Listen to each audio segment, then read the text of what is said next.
Support WrestleTalk! Click the thumbs up. Hello and welcome to WrestleTalk. I'm Oli Davis. Annoyingly, I've been told my 10 best wrestlers of 2017 isn't allowed to just be the words Rusev Day said 10 times back to back. Because A, they have to be 10 different people, and 2, because Rusev Day isn't actually a wrestler, it's a catchphrase. So here's my very subjective countdown with 0 Rusev Day because of aforementioned draconian restrictions on my creativity. Number 10, Kevin Owens. Kevin Owens entered 2017 as WWE's Universal Champion, and in just a span of 4 months, from April to July, he won and lost the United States title 3 times. One of those title wins being because of a botched finish at Battleground. But all 4 of those title reigns meant very little. His feud with AJ Styles underdelivered, and KO's Face of America gimmick became SmackDown's 19th foreign heel gimmick running at the same time. If it ain't broke. So why is KO my 10th favourite wrestler of 2017? Simply because I love his sociopathic, deluded character. His Festival of Friendship breakup with Chris Jericho is in my all-time favourite Raw moments. And he cut a series of excellent promos in his Shane McMahon feud. Add to that his Hell in a Cell match with Shane, and his great Royal Rumble bout with Roman Reigns. Even an off year for Owens still keeps him in my top 10. Number 9, Katsuyori Shibata. Speaking of characters, Shibata stripped away every piece of exaggeration, leaving just a wrestling machine in black trunks and knee pads. I had the honour of seeing him live in an excellent match against Matt Riddle at Rev Pro in January, and he was one of my favourites in New Japan. Sadly, his career was ended in his incredible Sakura Genesis match against Kazuchika Okada, when he suffered a traumatic brain injury, just as New Japan were getting behind him as a potential top star. Who knows what the rest of 2017 would have held for him. Number 8,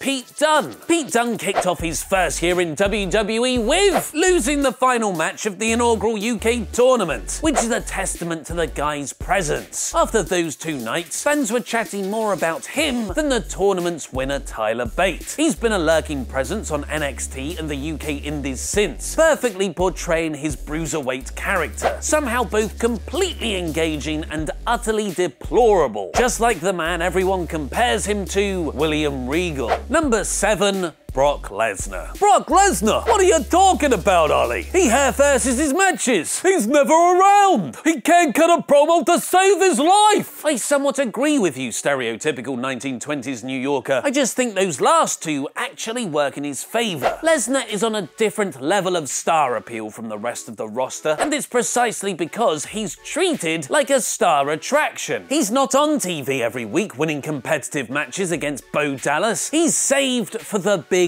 angles. So when you do hear his music, you know something big is going to go down. Also, he's had 3 of the best main events in WWE this year. A WrestleMania against Goldberg, the SummerSlam 4-way, and his terrific Survivor Series bout against AJ Styles. Number 6, Minoru Suzuki. The only person who feels as legit as Lesnar in the flashy world of professional wrestling is New Japan's Minoru Suzuki. A strange pitbull gremlin of a man who just wants to inflict pain. Like Lesnar, he has a very solid mixed martial arts background, and just like Lesnar, the air seems to change when Suzuki comes down for a match, which is saying something, because his entrance music sounds like your favourite anime theme tune. Number 5, Braun! Braun Strowman is arguably 2017's biggest breakout star, and that's quite literal, because not only is he very big, he also broke out of a garbage truck. And WWE have booked his character so perfectly. In The World According to Strowman, breaking out of garbage trucks, tipping over ambulances, or getting murdered by Roman Reigns are easily overcome with his comic book superhuman abilities. It's almost Undertaker-esque in that Strowman can get away with goofy things that would harm the rest of the roster. Number 4, Marty Scurll. Strowman might have been the fastest rising wrestler in WWE, but for the larger world of wrestling, it's got to go to Marty Scurll. Entering 2017 as Ring of Honor's television champion, his villain character gained momentum, peaking in May where he was revealed as the Bullet Club's newest member. I pop for Marty's spots more than anyone else's. The finger break, the just kidding super kick, and of course,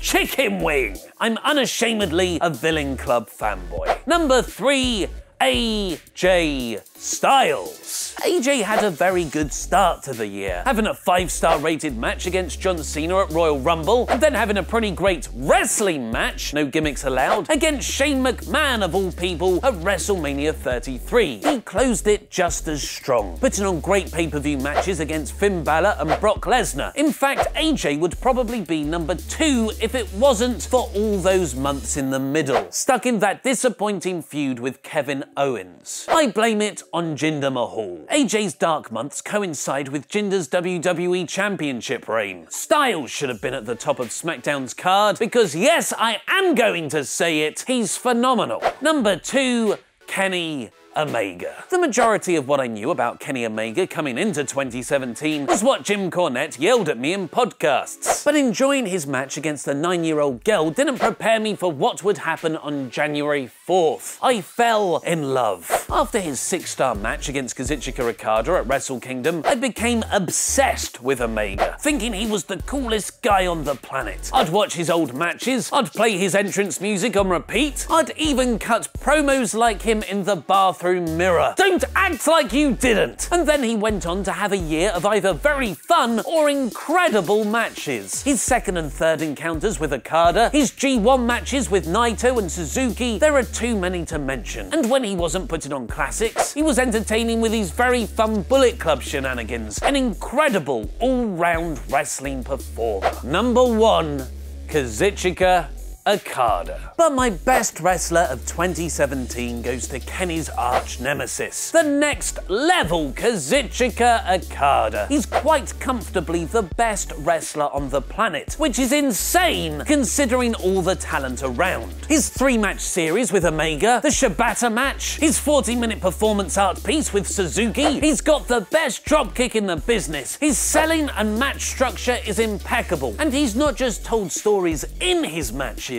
he's told one overarching story across them all. How he keeps sacrificing his body to keep the title and it's slowly giving in. Okada has raised the standard of an art form and there is no higher praise. Click on the videos to watch more awesome wrestling videos and support WrestleTalk. Give us a subscribe. I've been Oli Davis and that was wrestling.